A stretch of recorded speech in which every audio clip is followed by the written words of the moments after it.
Good afternoon, everyone.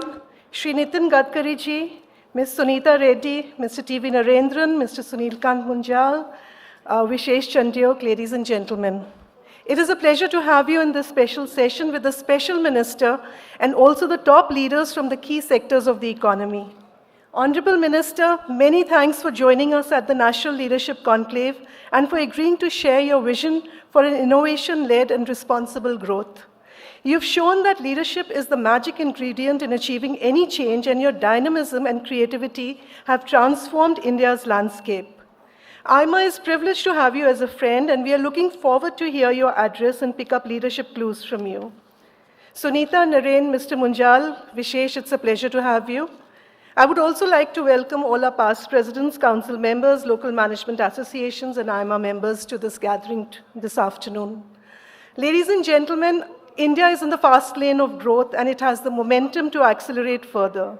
India's GDP has been growing at a healthy rate despite the larger world struggles, and the country is poised to take lead in technological innovation and also take on climate change responsibility.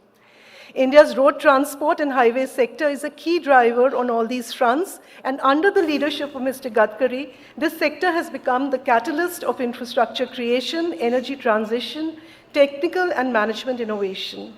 During the past decade, India has built tens of thousands of kilometers of high-capacity, high-speed highways and freight corridors, connecting the key industrial, commercial, and logistics modes. It is very creditable that the high-speed road connectivity is backed with high-speed construction using the latest digital, spatial, and material technologies. Now, attention is also being paid to the design and engineering quality of the highways to make them more predictable and safer. Moreover, the policy nudge towards using cleaner fuels for road transport is showing the way to clean up the economy. India is on the road to a faster and cleaner future, and we thank the Honorable Minister for laying down the course. In this session, we will also present the flagship IMA Awards of Excellence. These awards are given for corporate leadership, public service excellence, lifetime achievement in management. We are grateful to the Honorable Minister for agreeing to present the awards. With these words, welcome once again, and may I now invite the President of IMA, Ms. Sunita Reddy, to say a few words.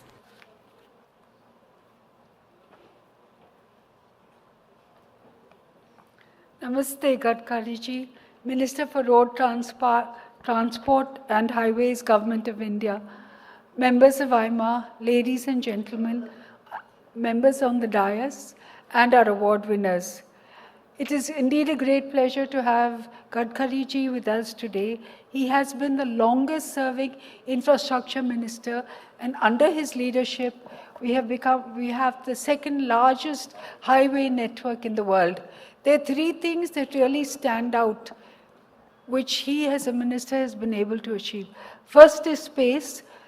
India's highways were growing at 12 kilometers per day. Under his leadership, we are now at 33 kilometers per day.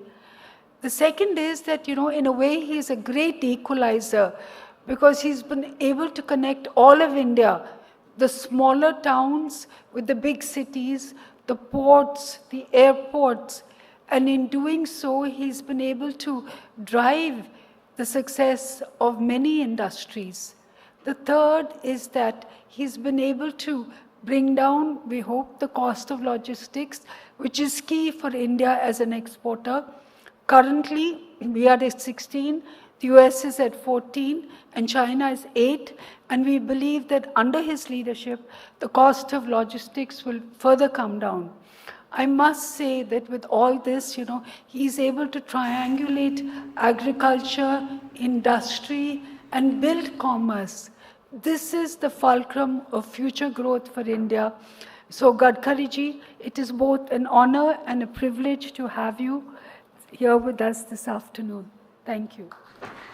Thank you, ma'am. I now invite Mr. Sunil Kant Munjal to deliver his address.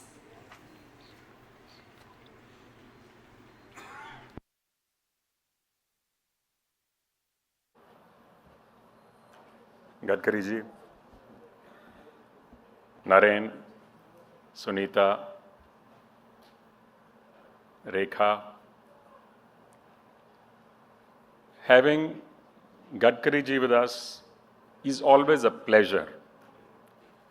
He's a unique individual who is completely transparent. He says what he does and he does what he says.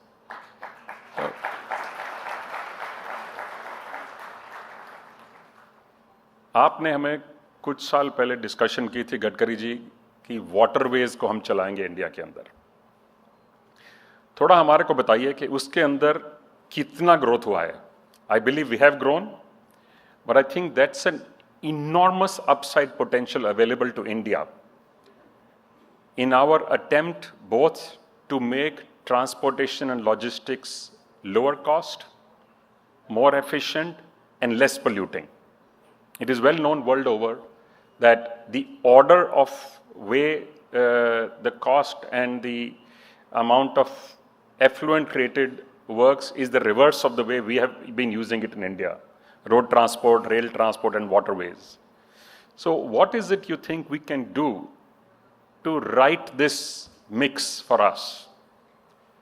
आपका जो push रहा है clean fuels में, automotives के लिए, for homes, for industry, has been a great help to nudge all of us to look with an even keel at how we can become more efficient, how we can become less polluting, because our future is ours to make. It's not anybody else's, and this is the future we will be leaving behind for our children.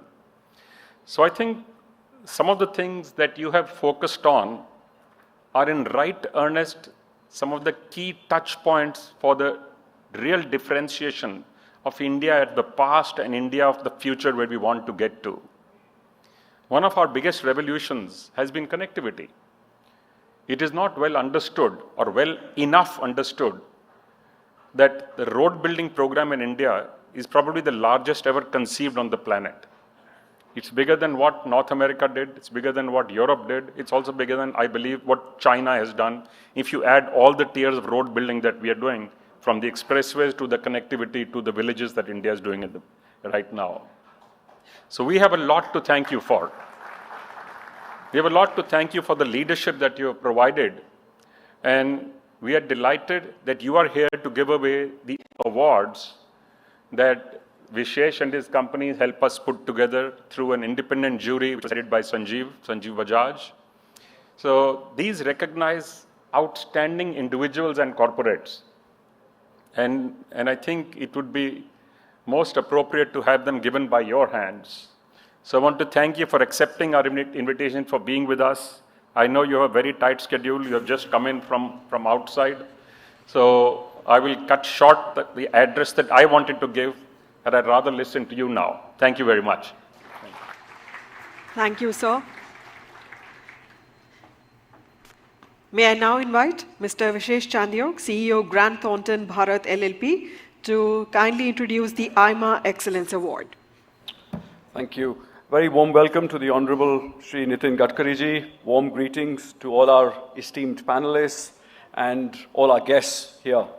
Like previous years, we at Grant Thornton Bharat are absolutely delighted to be the knowledge partner to IMA for these Excellence Awards and to support this platform that truly recognizes and celebrates visionary leadership driving India's future.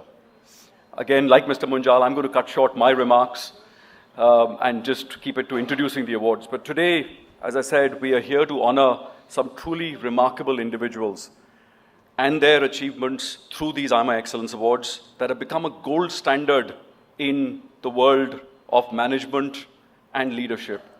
Each award represents a different facet of excellence, and I'd like to take a moment to introduce the awards.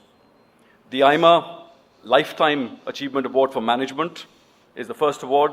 This award pays tribute to individuals who've shaped the very landscape of management in India for their remarkable contribution in their fields and in their organizations, mentoring future leaders and leaving behind a legacy that will inspire generations.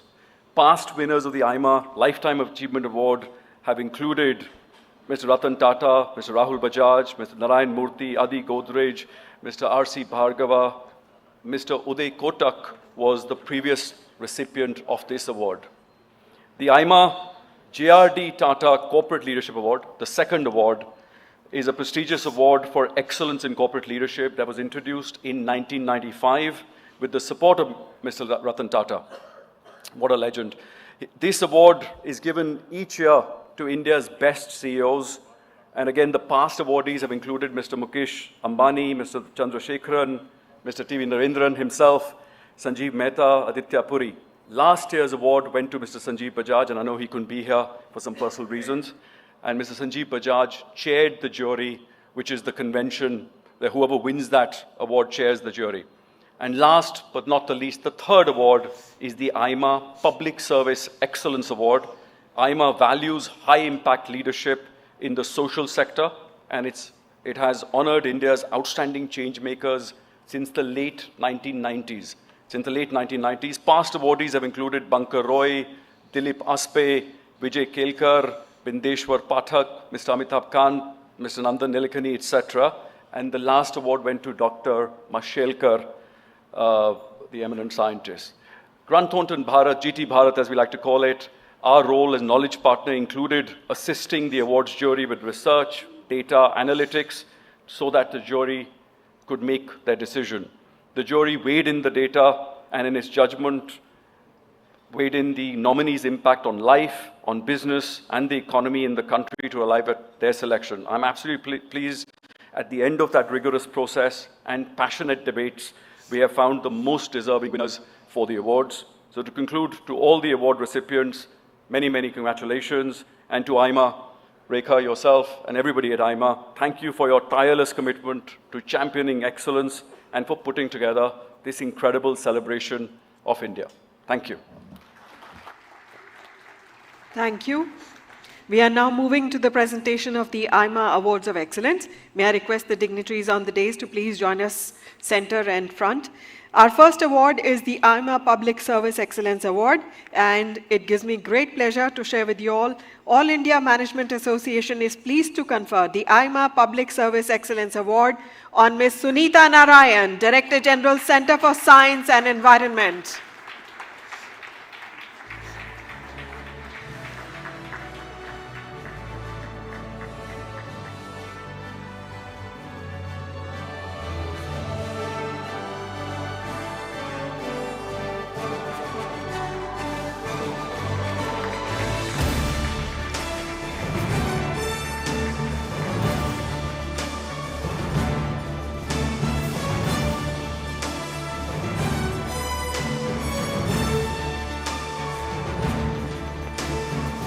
Heartiest congratulations, Ms. Narayan. May I request you to kindly share a few words?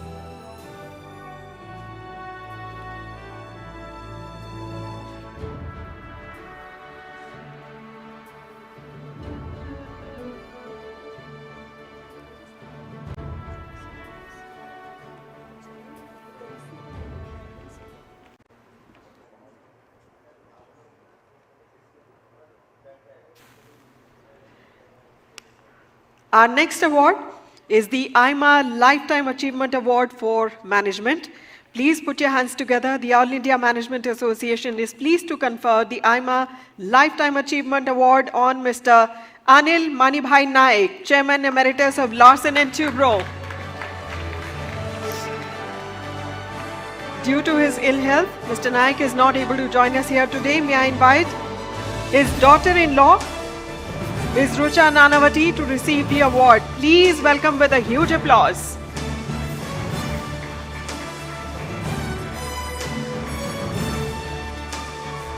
Thank you, Ms. Nanavati, to receive the award on behalf of Mr. Naik. And once again, may I request a huge round of applause, please, for Mr. Naik.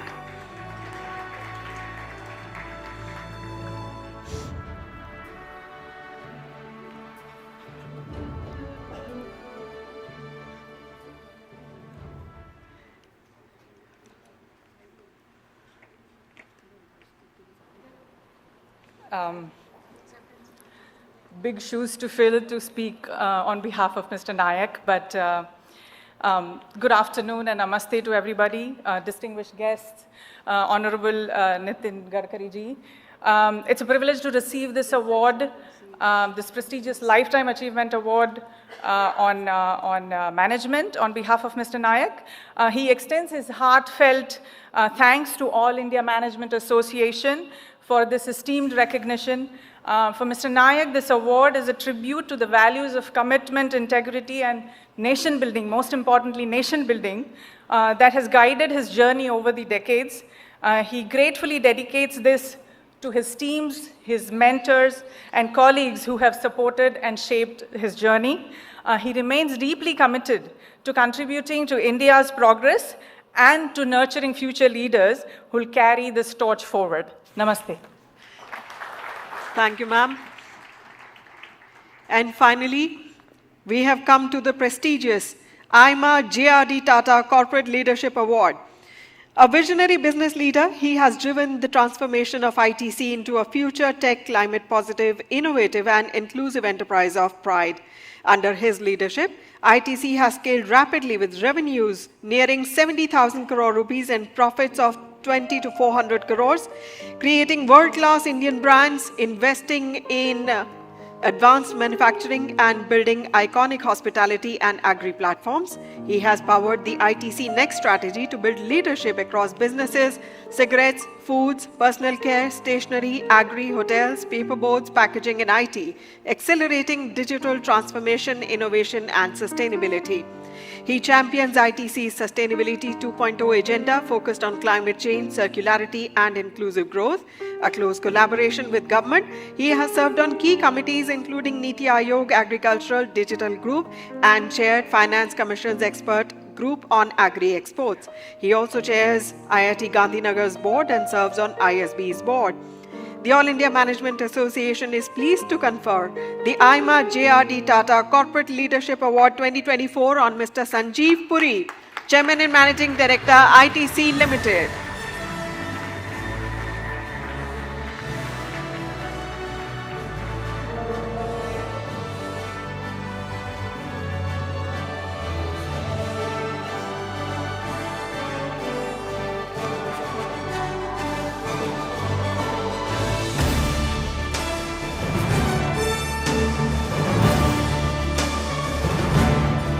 Our heartiest congratulations to Mr. Puri. May I request you to kindly share your thoughts?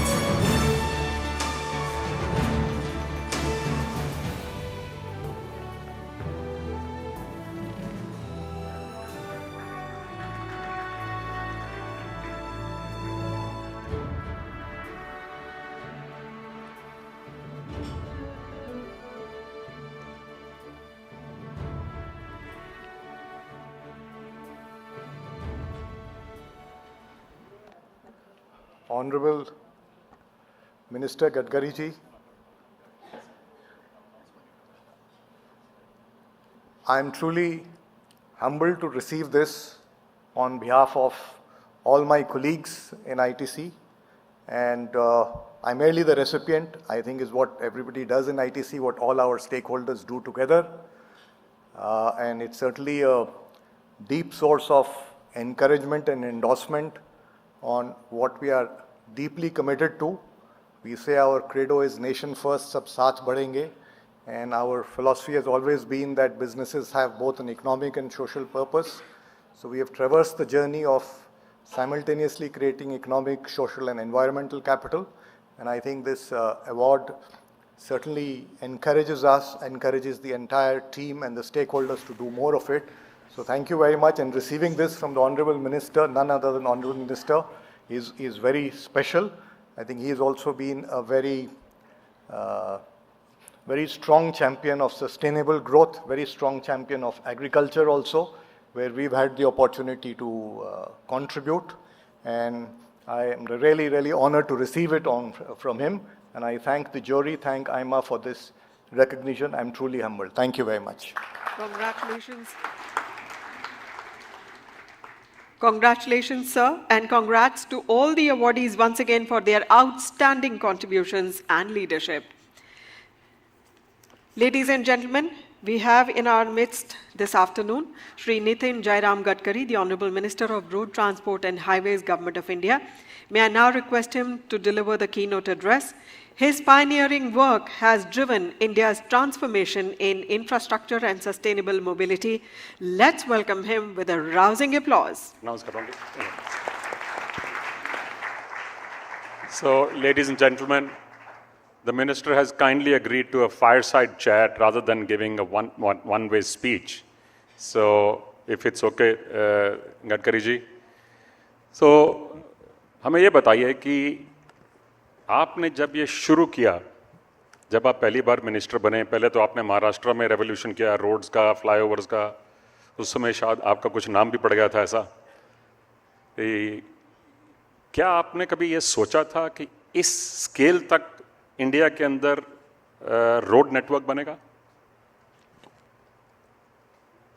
सच बताए तो मैंने कभी नहीं सोचा था, और मैं road sector में आया हूँ, पर मुझे इंजीनियरिंग का भी बहुत ज़्यादा नहीं समझता। ये पब्लिक में मिस इम्प्रेशन है कि मैं बहुत एक्सपर्ट हूँ। मेरी कहानी ऐसी हुई कि 75 में जब इमरजेंसी लगी तो मैं हायर मैट्रिक में पढ़ रहा था। ऐसा मेरा करियर ठीक था, और उस साल मैं पढ़ाई की तरफ ध्यान नहीं दिया, और उसी में इमरजेंसी के खिलाफ लड़ाई में जब मैं उसमें चला गया तो मेरा परसेंटेज मुझे 52% मार्क मिला। मेरे घर में मेरी माँ, मेरे पिताजी, मेरी बहनें सब मेरे ऊपर नाराज़ हुई, क्योंकि उनकी सबकी इच्छा थी कि मैं इंजीनियर बनूं, पर मुझे जो मार्क मिले वो 52% मिले, और साइंस ग्रुप में 49.26% मिले, तो मैं इंजीनियरिंग के एडमिशन के लिए डिस्क्वालीफाई हो गया। मैं बेसिकली एग्रीकल्चर में काम करता हूँ, और मुझे अभी 11 डीलिट्स डॉक्टरेट्स मिली है, उसमें से 6 एग्रीकल्चर साइंस के लिए है। और दुर्भाग्यवश रोड, टनल सबको याद आता है, पर मैं एक्चुअल जो काम करता हूँ अलग है। Handloom, handicrafts, organic farming, water conservation, और ये सब में मैं ज़्यादातर काम करता हूँ। तो मैं एक ही मानता हूँ कि जो भी काम मिलेगा उसमें ओनरशिप चाहिए। आप मैनेजमेंट के, इसलिए मेरे अनुभव से आपको मैं बताता हूँ, ओनरशिप इज़ वेरी इंपॉर्टेंट। हमारे पॉलिटिकल लैंग्वेज में बोलते हैं ये उंगली से मलहम लगाने का काम कर रहा है, या ऐसे लोग नहीं चाहिए।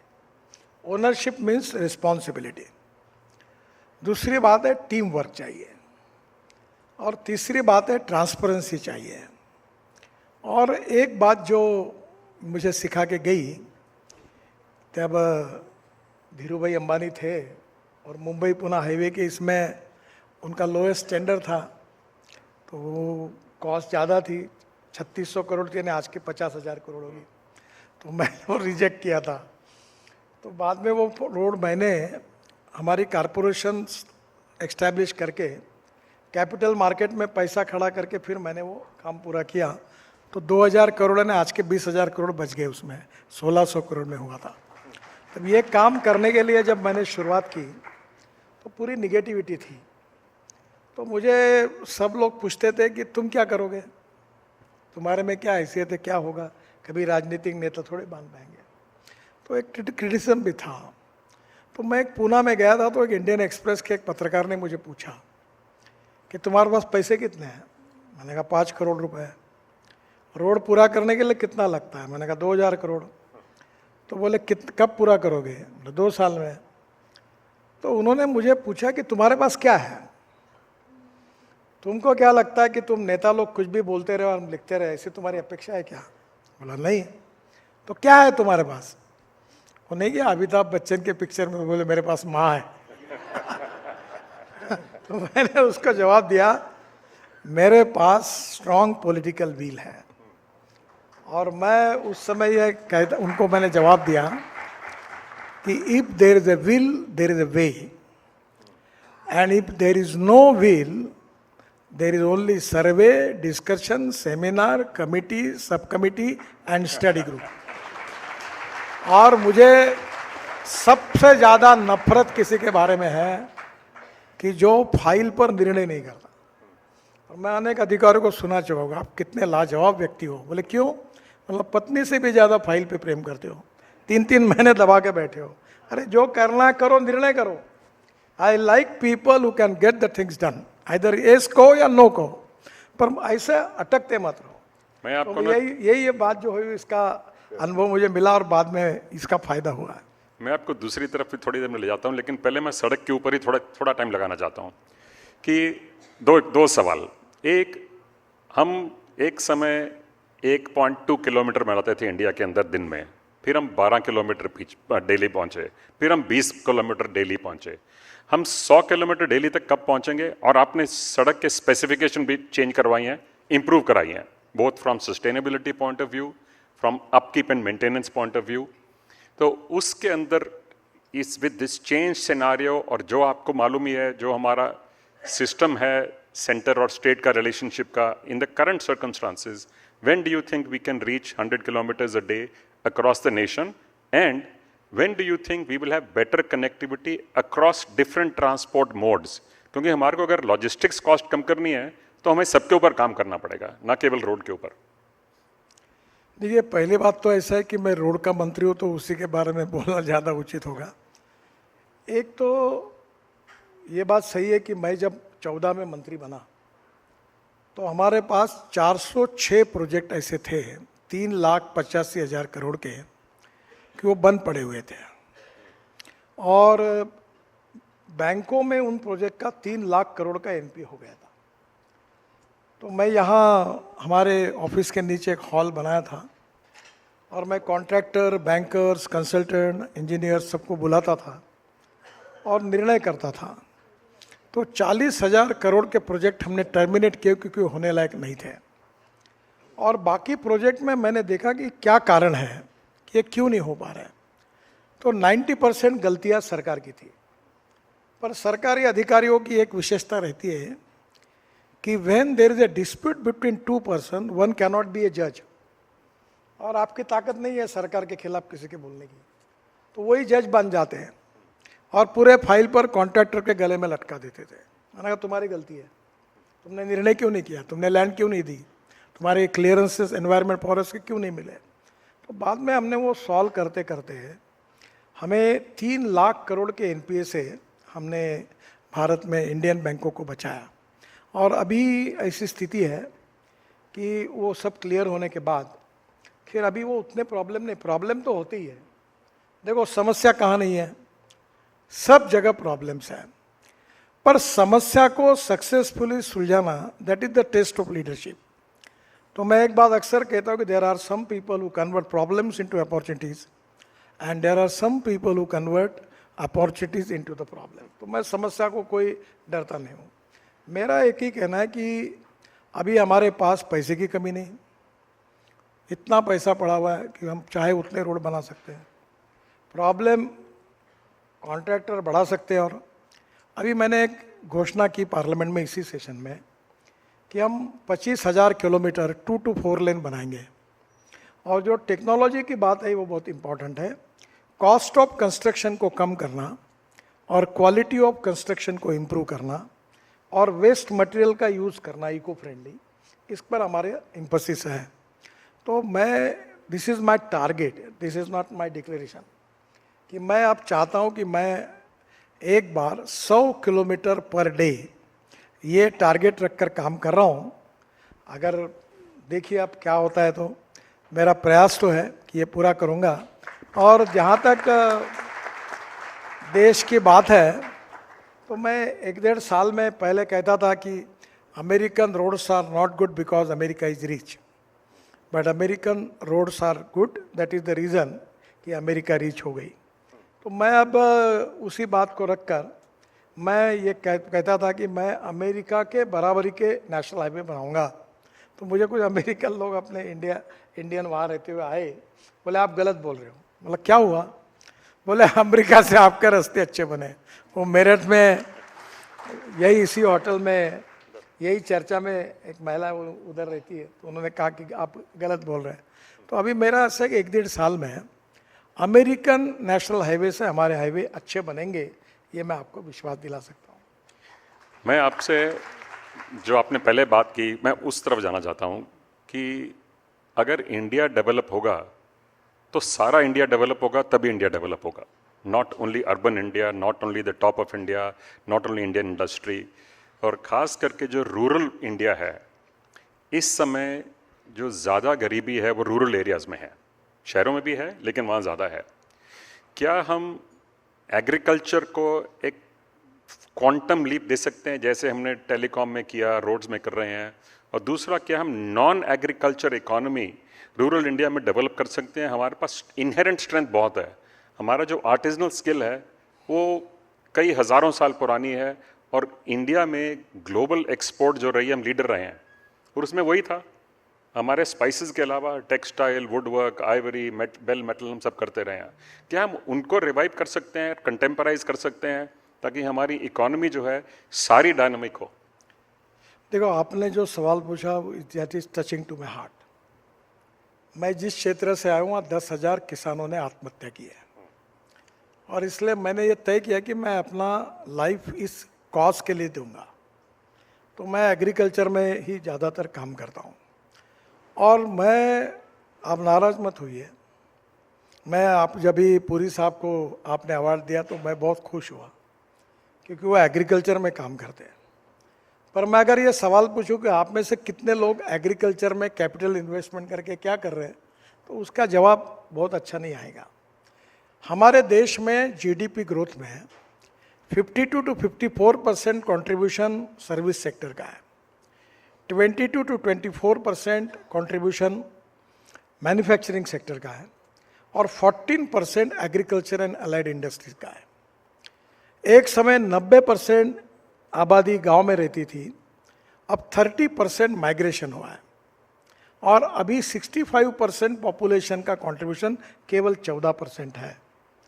तो आज सबसे बड़ी आवश्यकता है कि जल, जमीन, जंगल और जानवर आधारित एग्रीकल्चर, रूरल, ट्राइबल और फॉरेस्ट में हमको विकास करना चाहिए. मैं 2-3 बातें आपको बताऊंगा.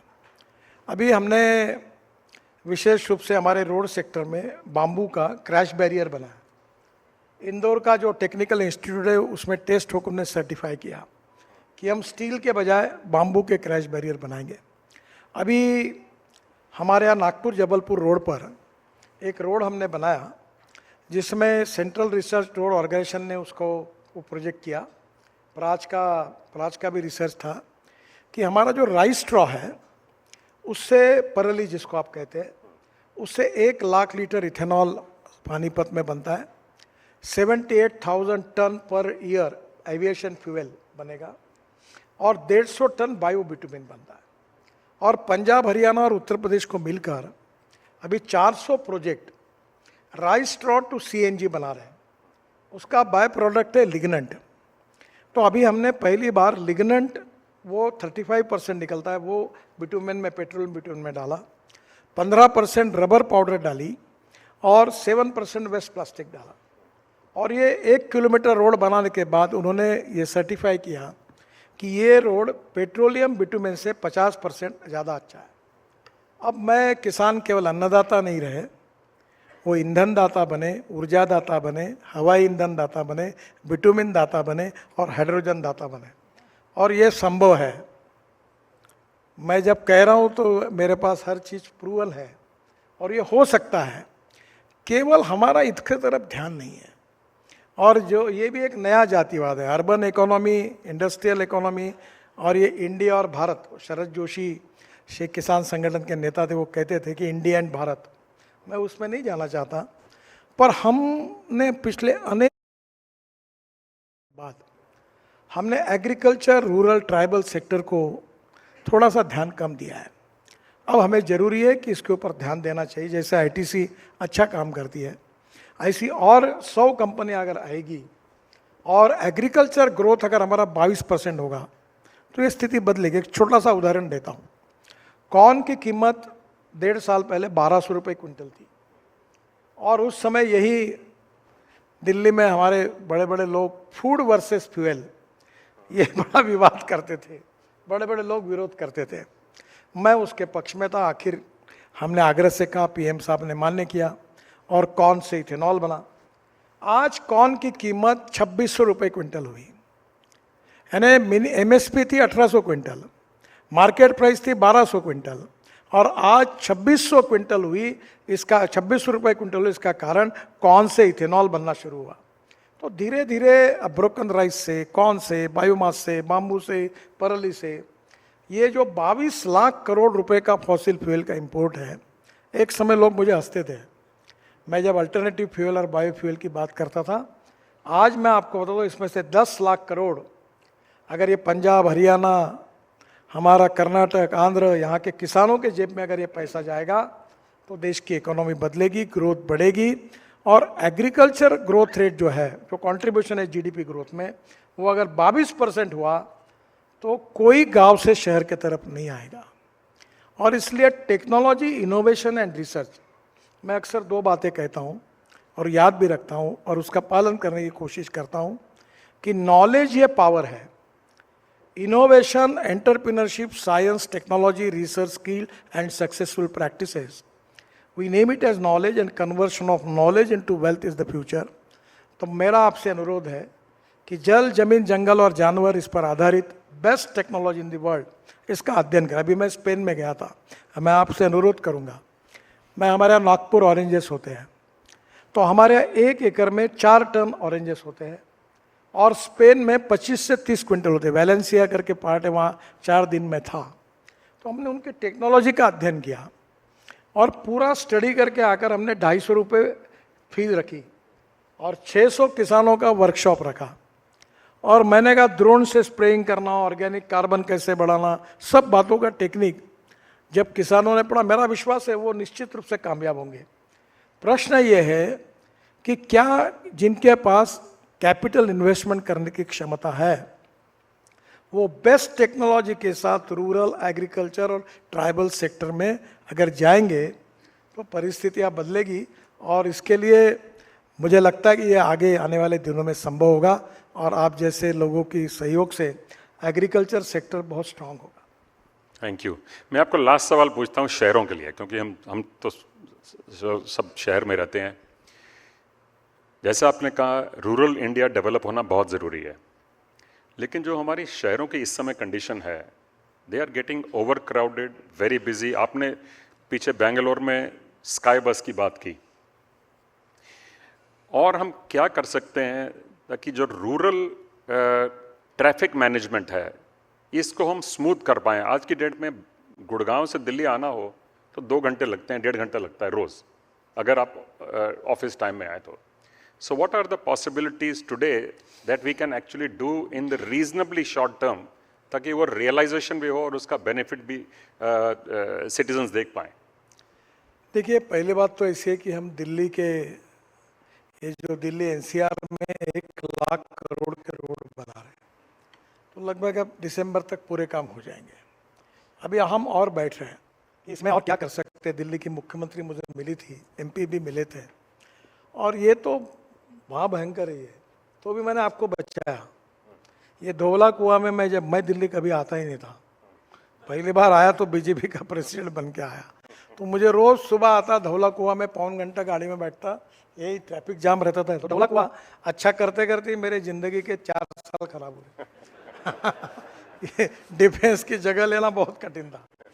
अब प्रॉब्लम यह है कि पब्लिक ट्रांसपोर्ट मैं भी रखा था, फिर उसके बाद गई थी। अभी मैंने एक टेक्नोलॉजी आई है, वो फ्लैश चार्जिंग बस है, जिसमें सीमेंस और हिटाची की टेक्नोलॉजी है, और टाटा और एका, ये पूना की कंपनी है, दोनों उसमें आए। हमने नागपुर में पायलट प्रोजेक्ट पहला मंजूर किया है, अभी अप्रैल में उसका टेंडर इश्यू होगा।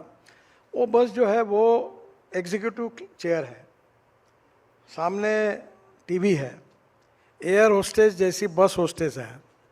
वो 40 किलोमीटर एक बार बस स्टॉप पे खड़े रहेगी, चार्जर नीचे आएगा, फ्लैश चार्जर, और आधा मिनट में चार्ज होगी, फिर 40 किलोमीटर जाएगी। उसका टिकट डीजल बस के तुलना में 30% कम होगा और कंफर्ट लेवल होगी। अगर ये नागपुर में पहला सक्सेसफुल हुआ, ये यूरोप में है अनेक जगह पर, तो 135 सीटर बस है। तो ये अपनी गाड़ियाँ, देखो मैं कितना भी काम करूँ, कितने भी पुल बांधूँ, पर इंडिया में इनहेरेंट एक एक्सपर्टाइज है, पॉपुलेशन ग्रोथ और ऑटोमोबाइल ग्रोथ। और आप नाराज मत होइए, क्योंकि मेरी भी आदत खराब है। आप दिल्ली में बड़े बड़े बंगले बनाते हो और पार्किंग नहीं बनाते। क्या रोड हमने आपके लिए बना के रखे कि आपकी गाड़ियां खड़ी करने के लिए? नहीं, ये कौन सी बात है? बड़े 3 मंजिले मार्बल ग्रेनाइट चकाचक और पार्किंग नहीं, और ये सब रोड पे रात को गाड़ियां खड़ी करते हो। अच्छा, 4 लोग और 8 गाड़ियां, और गाड़ियां भी बढ़ती जा रही है। तो कहीं ना कहीं इस स्थिति में आपको ही सोचना होगा कि भाई ऑटोमोबाइल ग्रोथ और पॉपुलेशन ग्रोथ को कंट्रोल किए बिना हम प्रॉब्लम सॉल्व नहीं करेंगे। मैं मुंबई में मंत्री था, तो मैं 95 की बात कर रहा हूँ। मैं बड़ा विश्वास के साथ कहता कि 55 फ्लाईओवर बन जाएंगे, वर्ली बांद्रा मैं बना लूँगा, बस मुंबई का ट्रैफिक प्रॉब्लम सॉल्व होगा। अभी मुंबई से आज नहीं हुआ सॉल्व, क्योंकि मैंने जितने फ्लाईओवर बनाए उससे तेज़ी से लोग काम कर रहे थे, पॉपुलेशन भी बढ़ी और ऑटोमोबाइल ग्रोथ भी बढ़ी। तो करेगा क्या? अब आपका कार्यक्रम हो रहा है, आपने रिस्ट्रिक्ट किया एंट्री, कल 25,000 लोगों को आपने पास दे दिए, तो क्या हो गया? तो ये ऐसी स्थितियां बनी हुई है। समवेयर हमें सोचना होगा कि हमारी, आपको जो पहला सवाल आपने मैंने बताया उस जवाब में है, दिल्ली में जो यूपी बिहार सबसे लोग आ रहे, खुशी से आ रहे क्या? नहीं। हम स्मार्ट शहर बना रहे पर स्मार्ट विलेज नहीं बना रहे। गांव में जाने के लिए अच्छे रोड नहीं बनेंगे, अच्छी स्कूल नहीं बनेंगी, किसान के फसल का सही दाम नहीं होगा, और वहाँ प्रोसेसिंग इंडस्ट्रीज अगर होगी तो क्यों लड़के गांव यहाँ आएंगे? यहाँ दिल्ली के झोंकी झोपड़ी में रहने वाले लोग मजबूरी से आए हैं, उनको रोजगार। अभी जैसे दिल्ली में एम्स था, मैं जब अध्यक्ष बनकर आया था, मुझे याद है 9-10 की बात है, तब रोड पर फुटपाथ पर लोग सोते थे। अब जैसे एम्स देश के सभी कैपिटल में खुल गए तो अब वहाँ कोई नहीं सोता। इसलिए जब तक दिल्ली की समस्याओं का मूल गांवों के समस्याओं के साथ जुड़ा हुआ है, जब गांवों में रोजगार निर्माण होगा, गांवों में सस्टेनेबल डेवलपमेंट होगी, गांव में अच्छी स्कूल बनेगी, गांव में परचेसिंग पावर बढ़ेगी, गांव में पर कैपिटा इनकम बढ़ेगा, तो निश्चित रूप से मैं बताता हूं कि हमारे यहाँ से गांव से लोग शहर में नहीं आएंगे, और फिर शहरों का भी प्रॉब्लम सॉल्व होगा और गांव भी स्मार्ट सिटी बनेंगे। ये लॉन्ग टर्म इकोनॉमिक अप्रोच हमें लेना पड़ेगा, और आत्मनिर्भर भारत बनाने का जो प्रधानमंत्री का सपना है, $5 ट्रिलियन की इकोनॉमी बनाना, भारत को विश्वगुरु बनाना, मुझे लगता है कि इसमें गांव गरीब मजदूर किसान को ये मजबूत करना होगा, और वहाँ एम्प्लॉयमेंट खड़ी करनी होगी, और वहाँ ग्रोथ आएगी, तो निश्चित रूप से ये समस्या सुलझेगी, ऐसा मुझे लगता है। Thank you very much mister Gadkari. जो आज का हमारा थीम था वो यही था कि ऑडेशियस ग्रोथ हम कैसे कर सकते हैं, और आपने उसके ऊपर बहुत अच्छी तरह बड़े विस्तार से न केवल बड़े शहरों की लेकिन सारे भारतवर्ष की आपने इसकी स्थापना की। छोटा सा उदाहरण बता दूँ मैं जी। ये आप दिल्ली के लोग हैं, मैं भी एक बार गया था, मैं गुड़गांव गया था। अब मुझे दिल्ली ज़्यादा मालूम नहीं है, तो गुड़गांव के कार्यक्रम में मनोहर लाल जी खक्कर तो मुख्यमंत्री थे, तो उन्होंने आपका हीरो होंडा चौक वगैरह कोई है वहाँ उधर लाइन पे, मैंने 5-6 ब्रिजेस बनाए, तो उन्होंने मुझे कहा नितिन जी छोटा सा काम कर दीजिए। मैंने कहा क्या? बोले ये दिल्ली और हरियाणा के बीच में, दिल्ली की सरकार केजरीवाल मुख्यमंत्री, बोले ये हमारे विवाद में कुछ होता नहीं, आप बोलोगे तो हो जाएगा, ये द्वारका एक्सप्रेस हाईवे है, बोले बना दो। बोला कितना किलोमीटर है? बोले 29 किलोमीटर। मैंने बोला 10 करोड़ रुपए पर किलोमीटर, 300 करोड़ का। हाँ मैं कर देता हूँ।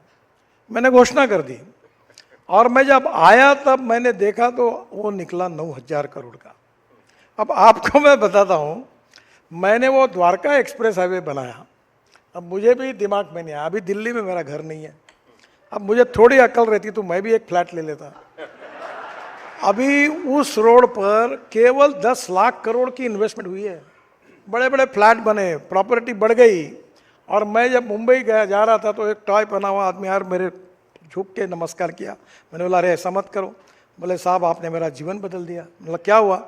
बोले मेरी सब जगह थी, आधा काम पड़ा था, एनसीएलटी में गया था, आपने रोड क्या बनाया, 50,000 करोड़ का आदमी बनाऊं, मैं आपको पैर नहीं पड़ूं तो क्या करूं। तो ये एक रोड बनने से एक इतनी बड़ी डेवलपमेंट हुई, ऐसे अनेक जगह पर हुई। तो लॉजिस्टिक पार्क बनेंगे, इंडस्ट्रियल क्लस्टर्स बनेंगे, फिर रियल इस्टेट डेवलप होगी, फिर धीरे धीरे ये जो पॉपुलेशन का विकेंद्रीकरण होगा। पर प्रॉब्लम यह है, अब गुड़गांव अच्छा डेवलप हुआ तो जो आता वो गुड़गांव में जाता है, सब कंपनियां वहीं ऑफिस खोलते हो। अब ये कितना हो गया ना पैकअप हो। तो फिर मैंने मनोहर लाल जी को कहा, दिल्ली मुंबई हाईवे बना रहा था, तो मैंने कहा ये दिल्ली मुंबई हाईवे के शुरुआत में ज़मीन ले लो और एक नया गुड़गांव बनाओ, जैसे मुंबई का नई मुंबई बनी बनाओ। मतलब कहीं ना कहीं हमको हमारे यहाँ सैटेलाइट टाउनशिप बड़े शहर के बाजू में छोटी छोटी बनानी पड़ेगी, और वो बनेगी और उसको वेल कनेक्टिविटी देनी पड़ेगी, मेट्रो की, रोड की। तो धीरे धीरे ये प्रॉब्लम सॉल्व होगा।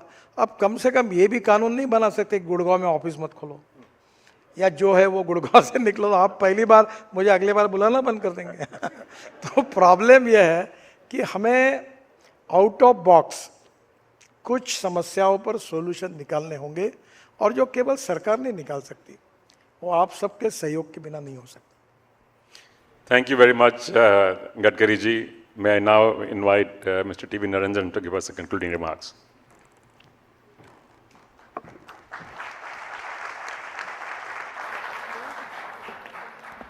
Honorable Minister, Mr. Gadkari, Sunil, Rekha, Vishesh, Sunita, all my colleagues from IMA, ladies and gentlemen. Firstly, thank you, sir, for joining us. I think, as always, Mr. Gadkari has been very engaging, very grounded in his comments, showing his knowledge and his experience of really working at the grassroots. And it's always been a pleasure to interact with him. And I can vouch for the fact that not only is he a great executor, but also he's always thinking of out-of-the-box solutions, as he just mentioned. You know, we did a lot of work with him on getting to use steel-making slag in road construction, and the minister played a very important role in helping us make that happen. It obviously helps the cost of making roads as well as gets a byproduct into good use.